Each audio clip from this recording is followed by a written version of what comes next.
Hi students, in this video I'm going to talk about reduce function in Python. These are today's topics. So let's start with what is the purpose of reduce.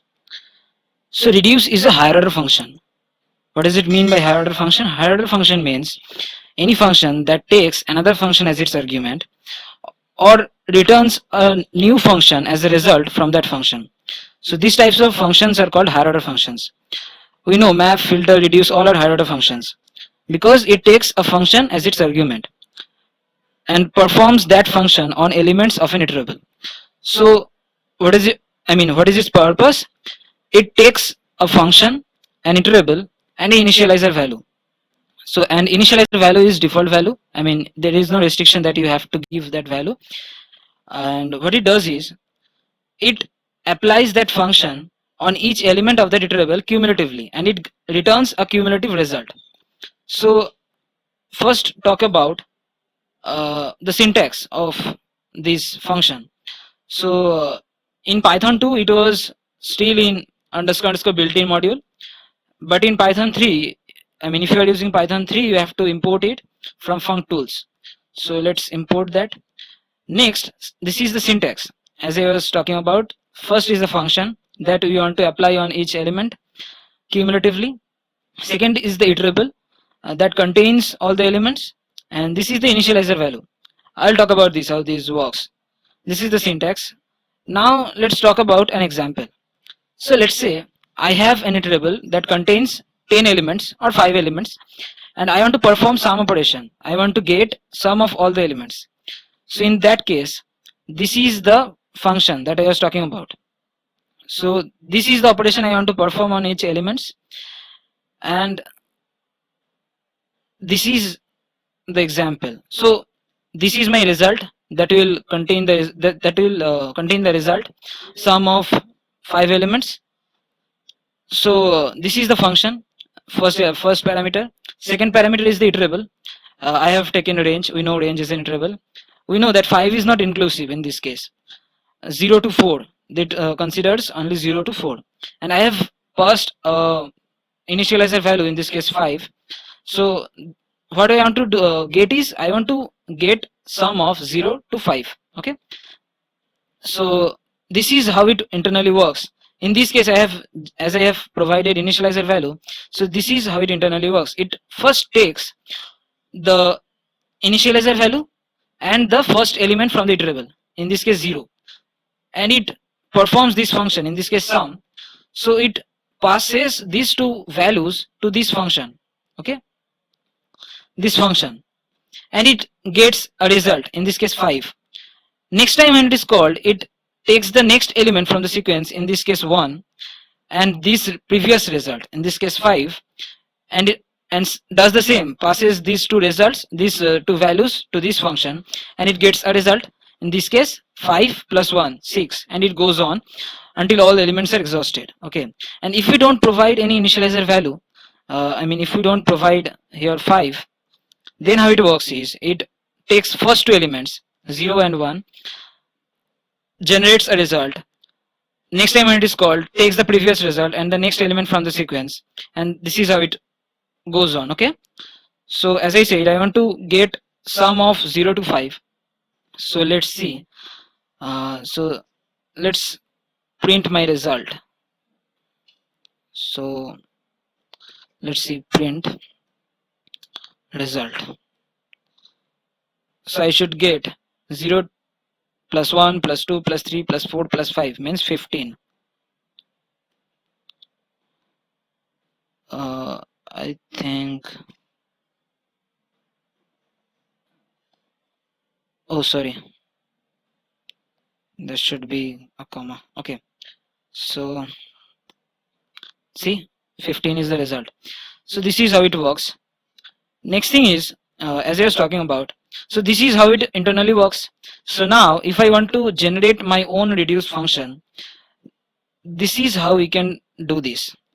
I have already talked about iterator, iterable. We know that iterator, how iterator internally works is it uses two methods, underscore iter and underscore next. I have talked about all this in my previous videos.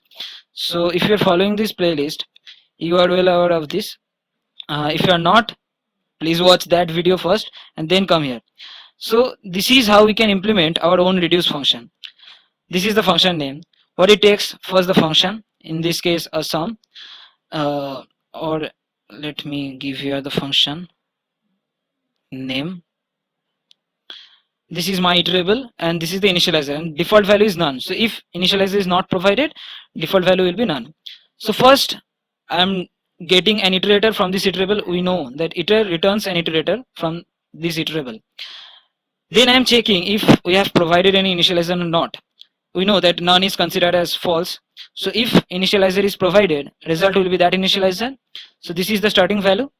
And if initializer is not provided, else result will be the next. So when the next will be called for the very first time, it takes the first element from that iterable, and it traverses through all the elements of this iterable, and what it does is it generates the result using this function sum. As we have, I mean, not sum in this case, it will be function name, as I have changed that name. So function name, and what I am passing first is the result. So in this case this is the previous value, and the next element from the sequence of this iterable. Okay, so if I just call this my reduce, and I have to, I mean, if I return result, so I should get, as I have done the same, this is the sum and this is range 5, and so I want to get 0 to 5, sum of 0 to 5. Okay, so let me show you the output. See, first 15 is for that print statement, this print statement. So if I comment out this, so I should get 115 now. See, so this is how we can create our own reduce function. So next thing is okay, so now if I talk about this example, so in this case this function sum has no separate use, right? We are using this function, we have created this function just to implement reduce, just to implement this higher order function. So as I have talked in my previous video, that if we are in such a situation that we are using a function but it has no separate use except in implementing this higher order function, then we should use lambda expression instead of this a separate function. So here we can use lambda expression. So what it is taking, the arguments are two numbers, num1 and num2, and what it does is num1 plus num2, and that's all. So if I this lambda num1, what is the problem? Oh sorry, spelling mistake, sorry. See, 15. So this is how we can use lambda expression inside of these higher order functions reduce. This is one use of lambda expressions. Okay, next thing is difference between map, filter and reduce.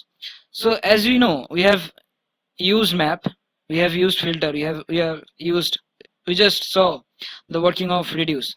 So what is the difference?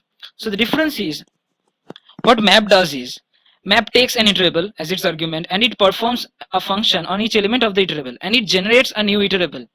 Okay, what filter does is, it takes an iterable, it performs that function, but that function is not generating an iterable, a new iterable, I mean iterable, but the working of that function is different from working of the function we used in map, because inside of filter we are checking if any element inside that iterable returning true or false from that function. Okay, this is the difference between map and filter. And in reduce, we are performing a cumulative operation on each element and we are getting a single result, or I mean, if we have an iterable, as you can see in this case, we are just performing this sum function in a cumulative fashion, as I explained in this through these two examples.